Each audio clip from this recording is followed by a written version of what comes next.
దేవునికి మొక్కులు పెట్టి మొక్కులు చెల్లించుకోవాలంటే చెల్లే నోట్లు వేయాలి కానీ చెల్లెల నోట్లు వేస్తే దేవునికి ఎట్లా మొక్కు చెల్లించుకున్నట్టు అవుతుంది.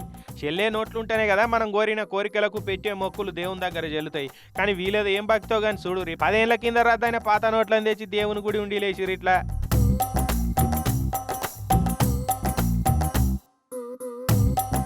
నోటు ఏదైతే ఏంది దేవుడు ఏమన్నా వాడుకుంటాడా, దేవుడు ఏమన్నా పోయి ఖర్చు పెట్టుకుంటాడా?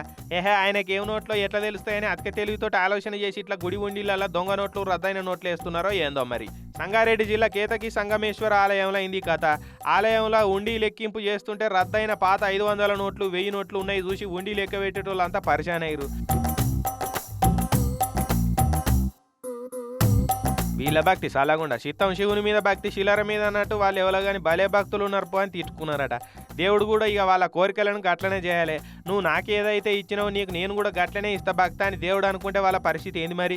చిత్తశుద్ధి లేని శివ పూజ ఎలా అన్నట్టు పైసలు లేకుండా ఊకోవాలి. దేవునికి భక్తితోటి చిన్న పువ్వు ఇచ్చినా సంతోషమే.